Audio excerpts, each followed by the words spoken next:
बस आपको कुछ 5 to 6 जर्नल एंट्रीज सीखनी है। उन 5 to 6 जर्नल एंट्रीज से आपके सारे रियलाइजेशन अकाउंट के जो जर्नल एंट्री के क्वेश्चन है सारे कवर हो जाएंगे।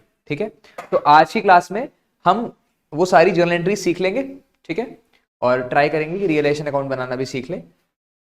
डिसोल्यूशन चैप्टर में आपके पास जितने भी एसेट्स होते हैं उन सारे एसेट्स को आपको सेल करना है क्योंकि फर्म अब बंद हो रही है, और जितनी भी लाइबिलिटीज हैं उन लाइबिलिटीज को आपको पे ऑफ करना है। लाइबिलिटी पे ऑफ करने के लिए बोला हो चाहे ना बोला हो, आपको लाइबिलिटी पे ऑफ करनी ही करनी है। ठीक है, और एसेट्स में भी जितने टैंजिबल एसेट्स हैं वो सारे एसेट्स आपको सेल ऑफ करने हैं। तो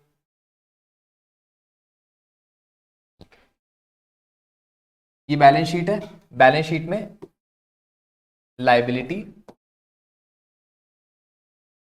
एसेट्स, और ये बेटा आपका रियलाइजेशन अकाउंट है।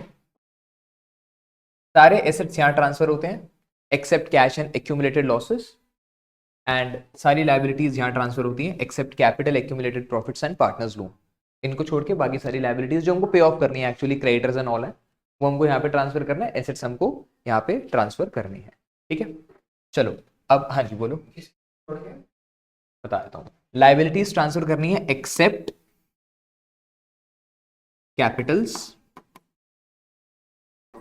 Accumulated profits and partners loan, ये ट्रांसफर नहीं करना, एक्सेप्ट। और एसेट्स ट्रांसफर करने हैं एक्सेप्ट कैश बैंक,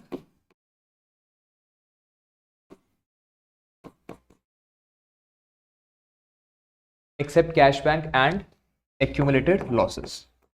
अब बेटा एक्यूमुलेटेड लॉसेस और एक्यूमुलेटेड प्रॉफिट्स में दोनों में एक एक्सेप्शन है।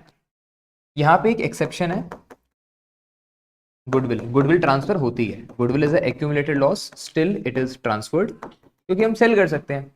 और यहां पे भी एक्यूमुलेटेड प्रॉफिट्स में एक एक्सेप्शन है,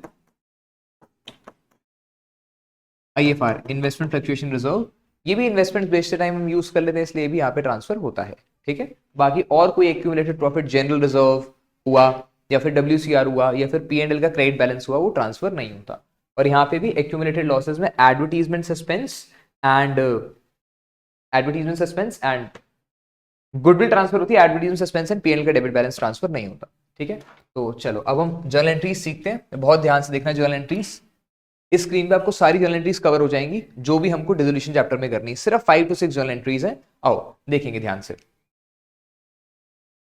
पहली entry, when assets are sold. अब बेटा हमने देखा कि सारे एसेट्स कहां ट्रांसफर हो चुके हैं, रियलाइजेशन अकाउंट में ट्रांसफर हो चुके हैं, जो भी एसेट्स हमको बेचने हैं। ठीक है, क्योंकि कैश बैंक और एक्यूमुलेटेड लॉस हम बेच थोड़ी सकते हैं, इसलिए रियलाइजेशन अकाउंट में ट्रांसफर भी नहीं होते। बेचते हम कौन से एसेट्स हैं, मशीनरी हो गई, फर्नीचर हो गए, सारे एसेट्स हम सेल ऑफ करते हैं। तो व्हेन एसेट्स आर सोल्ड, अब एसेट्स की अपनी कोई आइडेंटिटी नहीं है, एसेट्स क्या बन चुके हैं, रियलाइजेशन अकाउंट का बैलेंस बन चुके हैं। अब सिंपल सी बात है, जब हम एसेट्स बेचेंगे तो पैसा आएगा, तो cash slash bank debit to realization. तो एसेट सेल करने की एंट्री क्या होती है, कैश या बैंक डेबिट, पैसा आएगा, और टू रियलाइजेशन। एसेट का नाम नहीं लिखते, क्यों, क्योंकि एसेट अपनी आइडेंटिटी अब लूज कर चुके हैं, वो रियलाइजेशन का बैलेंस बन चुके हैं। ठीक है, तो कभी भी एसेट का नाम नहीं आएगा, एसेट या लायबिलिटी का नाम नहीं आएगा, याद रखना। राइट, ओके, चलो cash bank to realization when assets are sold. Second, when assets are taken over by partner, when assets are taken over by partner.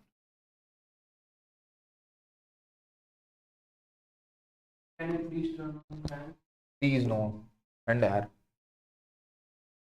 जब हमने एसेट्स सेल करे हैं तो cash account debit to realization, और जब assets partners लेके गए हैं तो partners capital account debit to realisation.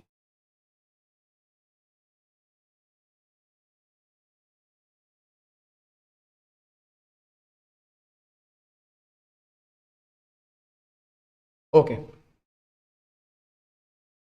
Next, when liabilities are paid of.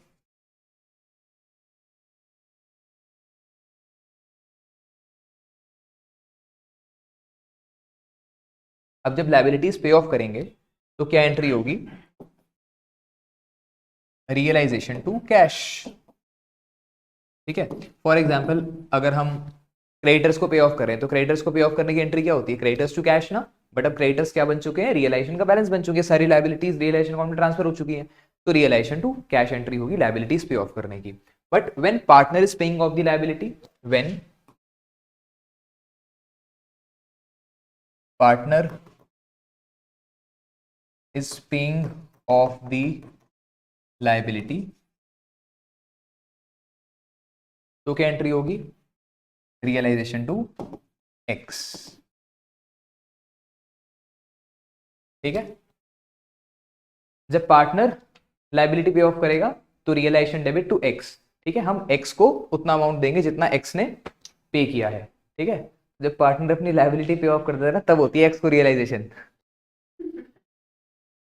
Okay, next देखो, मेरी वाली को भी हो गई थी, चलो okay. Third, when assets and liabilities are settled against each other।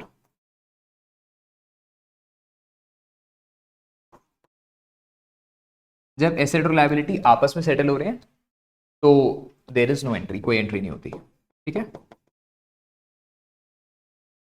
when assets and liabilities are settled off against each other तो कोई एंट्री नहीं होती। फोर्थ एंट्री बहुत इंपॉर्टेंट है,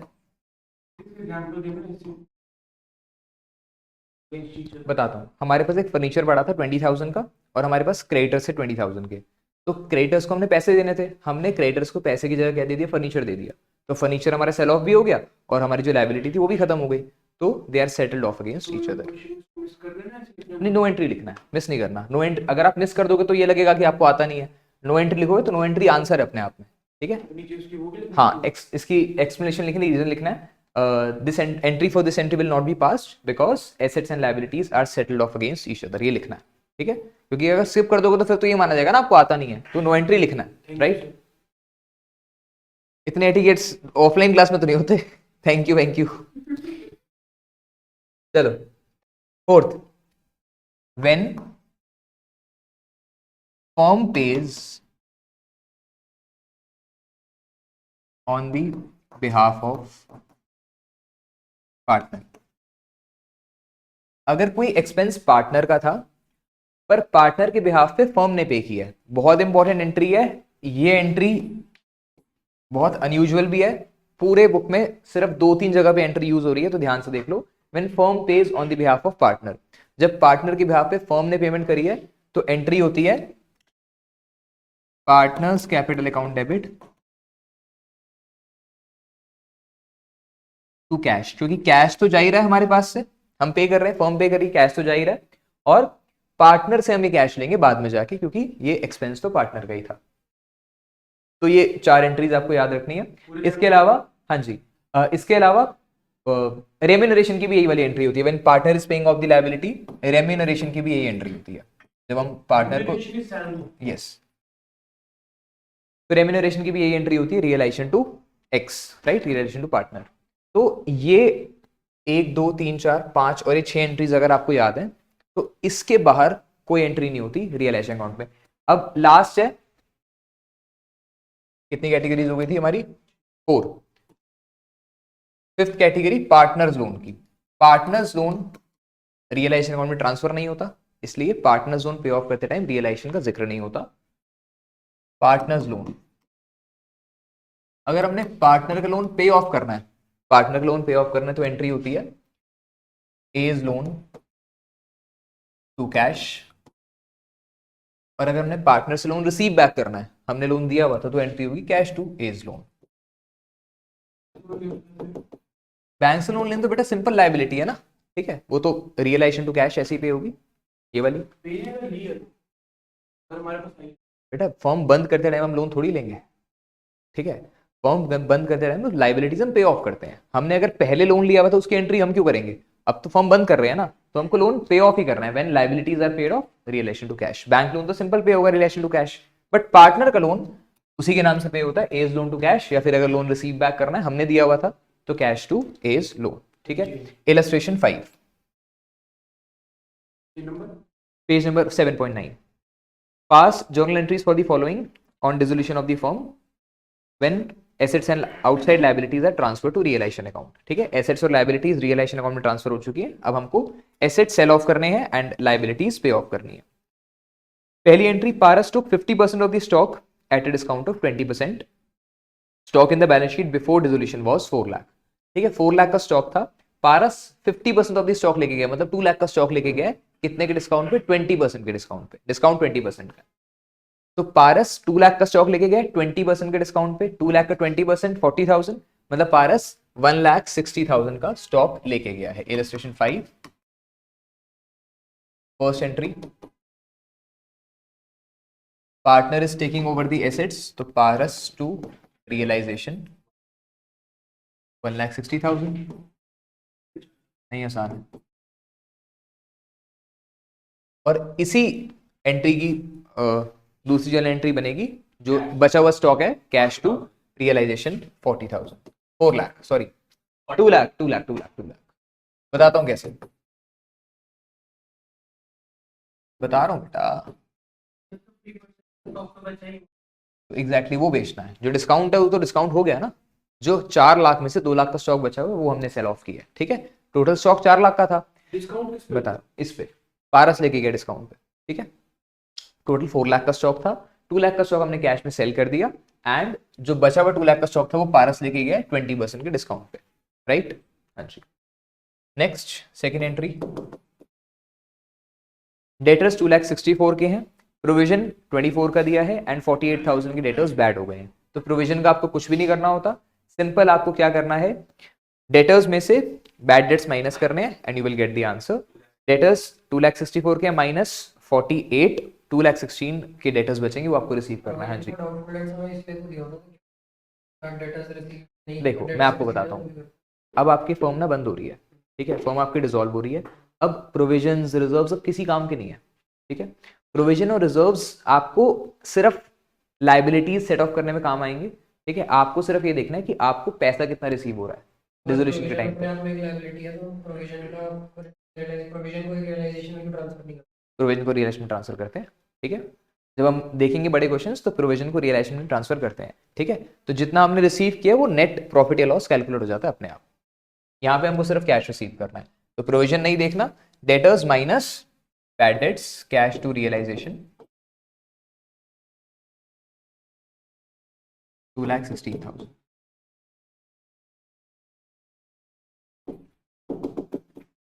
third entry, furniture transfer to realization 50,000। 50,000 का furniture realisation में transfer हुआ था। ये कहीं नहीं लिखा कि हम बेच रहे हैं, लेकिन टैंजिबल एसेट्स को सेल करना ही इंप्लाइड बात होती है, बेचना ही है। तो cash to realization 50,000। Again I am repeating, assets liabilities के नाम कहीं नहीं आते, कैश और रियलाइजेशन आएगा, पार्टनर्स के नाम आएंगे, एसेट्स लाइबिलिटीज के नाम कहीं नहीं आते। पार्टनर्स कैपिटल, हाँ मतलब वो ट्रांसफर नहीं होते realization. Fourth, land and building realized at 8 lakh against the book value of 5 lakh. Land and building की बुक वैल्यू 5 लाख थी, बट 8 लाख में रियलाइज हुई है, तो ठीक है, cash to realization 8 lakh.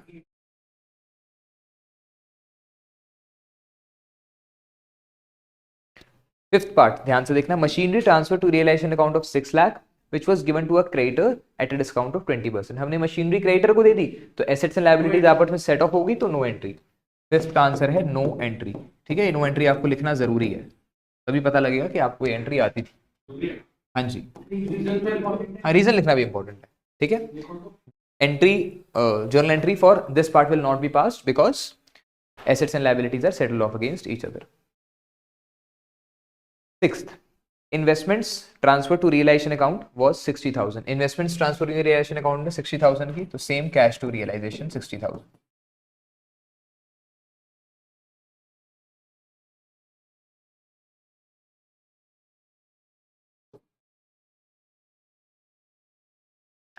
Goodwill transfer to realization 1 lakh.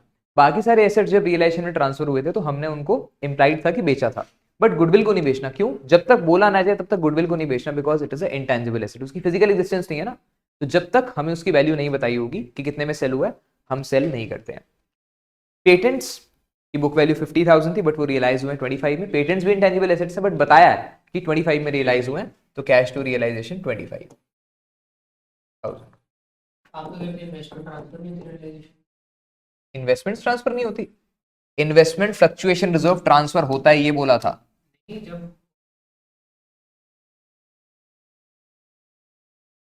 कुछ और आप इंटरप्रेट गलत कर रहे हो, इन्वेस्टमेंट फ्लक्चुएशन रिजर्व ट्रांसफर होता है रियलाइजेशन अकाउंट में, कुछ गलत इंटरप्रेट कर रहे हो, बाद में देखेंगे वो डाउट आपका।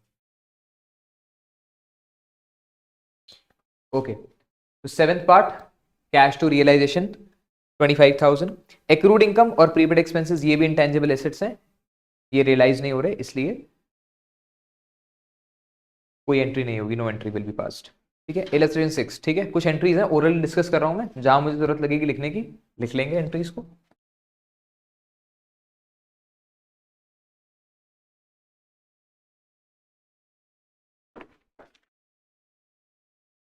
हो गए हैं सारे, चलो। Illustration 6. Pass the journal entries for the following transactions on dissolution of the firm of partners A and B. Old furniture which had been written off from the books was sold for 20,000. अगर कोई furniture books में mention था नहीं था, अब बिक रहा है ना, अगर अब सेल हो रहा तो बस cash to realization simple entry आप करोगे, कैश टू रियलाइजेशन। बताओ कौन सी? हाँ बोला तो, इंटेंजिबल एसेट से नो एंट्री पास होगी। सेकंड, illustration 6 का second part, Z, an old customer whose account of 10,000 was written off as bad debts, paid 70% amount। ठीक है, तो Z ने हमको 10,000 देने थे, अब 70% अमाउंट दे रहा है वो, तो कैश टू रियलाइजेशन 7,000। ए ने एग्री किया कि मैं गुडविल लेके जाऊंगा, partner is taking over the asset to S capital account to realization 50,000। एक ओल्ड कंप्यूटर था 5,000 का, बी ने कहा मैं लेके जाऊंगा 30% कम वैल्यू पे, तो B capital account to realization 3,500 minus 30%। Stock 20,000 का था, ऑब्सोलीट हो गया, और दोनों पार्टनर अपनी प्रॉफिट शेयरिंग रेशियो में लेके गए हैं। अब ए और बी की प्रॉफिट शेयरिंग रेशियो दी नहीं है, तो इक्वली मानेंगे। एंट्री क्या होगी इलस्ट्रेशन 6 के फिफ्थ पार्ट में, दोनों पार्टनर्स लेके जा रहे हैं स्टॉक को इक्वली, तो A is capital account debit, B is capital account debit to realisation. Stock है 5,000 का, ये इक्वली लेके जाएंगे 2,500 and 2,500।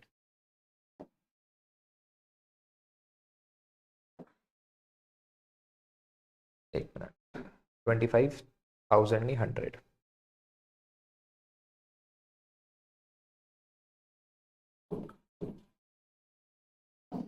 Okay, next illustration 7।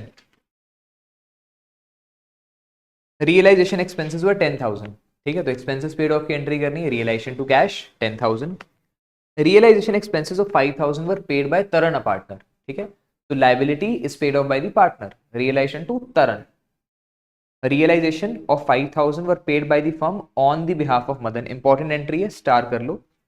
Realisation expenses 5,000 के थे, paid by the firm on the behalf of Madan, तो पार्टनर के बिहाफ पे फर्म पे कर रही है, पार्टनर के बिहाफ पे फर्म पे कर रही है, तो इलस्ट्रेशन 7 में थर्ड एंट्री होगी मदन टू कैश,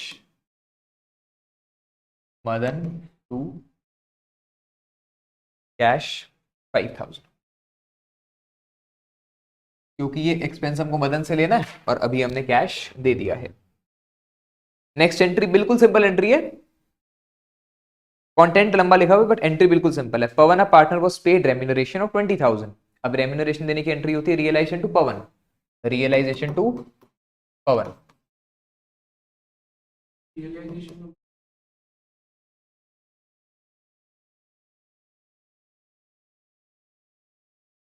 टेन 20,000। अब इसमें लिखा हुआ है actual expenses were 10,000, expenses incurred were paid by Pawan. ठीक है, जो 20,000 की रेम्यूनरेशन हमने दी है, इसमें 10,000 के डिसोल्यूशन एक्सपेंसेस भी इंक्लूडेड है, जो पवन को खुद ही बियर करने हैं। अब जो एक्सपेंसेस पवन को खुद ही बियर करने हैं उसकी एंट्री हम नहीं करेंगे, हमने पवन को रेम्यूनरेशन देनी थी, हमने दी थी, realization to Pawan. Next, dissolution expenses were 8,000, out of the said expenses 3,000 were borne by the firm and balance by Ravi, but पैसा पूरा फर्म नहीं दिया। सुनेंगे ध्यान से, 8,000 डिसोल्यूशन एक्सपेंसेस थे, इसमें से फर्म को सिर्फ कितने देने थे 3,000, और रवि को कितने देने थे 5,000, बट पैसा पूरा फर्म नहीं दिया, तो एंट्री क्या बनेगी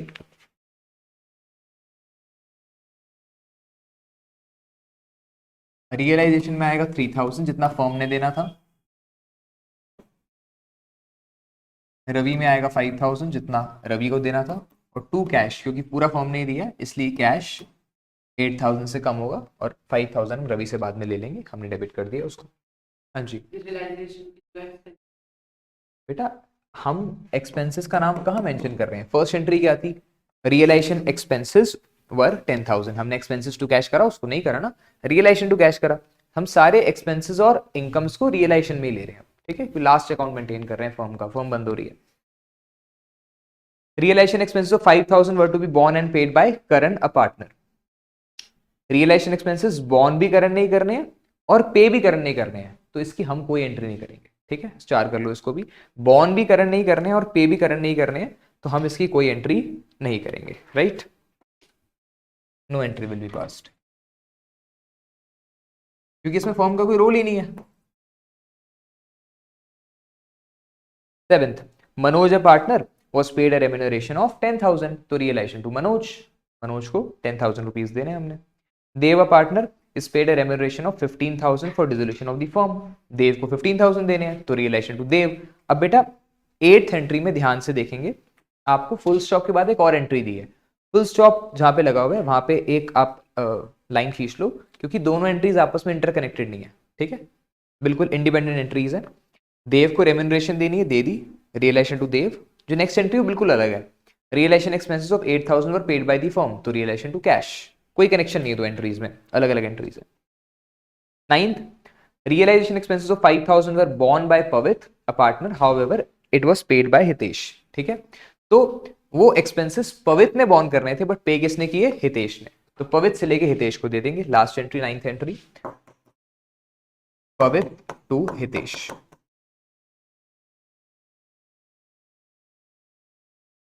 पवित टू हितेश। ओके, आओ इलस्ट्रेशन 8 देखेंगे। Creditors of 90,000 took over the land and building of 2 lakh in full settlement of their claims. Illustration 9 में creditors full settlement में क्या ले गए? लैंड एंड बिल्डिंग लेके, तो कोई एंट्री नहीं होगी, assets and liabilities are settle off against each other. Sonu took over the debtors amounting to 40,000 at 50,000 at 40,000, Sonu debtors ले गई, ठीक है, तो इसकी एंट्री होगी illustration 8 B part, partner is taking over the asset, तो सोनू टू रियलाइजेशन कितने रिकवर करे हैं उसने डेटर्स से? 40,000। C part, realization expenses of 1,800 paid by Sonu, तो रियलाइजेशन टू सोनू, ठीक है, liability paid off by the partner.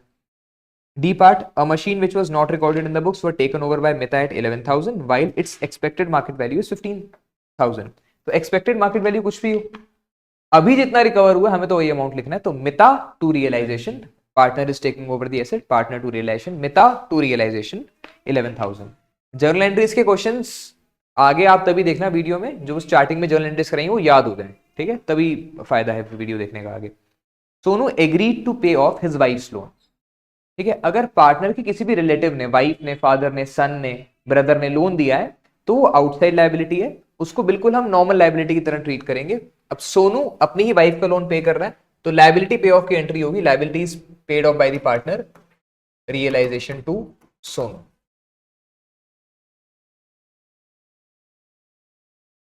$20,000, चाहे उसकी वाइफ का लोन हो चाहे बैंक का लोन हो, सेम ही एंट्री पास होगी, क्योंकि पार्टनर्स के रिलेटिव लोन को भी हम आउटसाइडर्स लोन ही मानते हैं। प्रॉफिट ऑन डिसोल्यूशन 50,000 है, so that will be treated as realization to Mita to Sonu। Profit sharing ratio क्या है उनकी? इक्वल है, तो 50,000 को हम इक्वली बांट देंगे 25-25।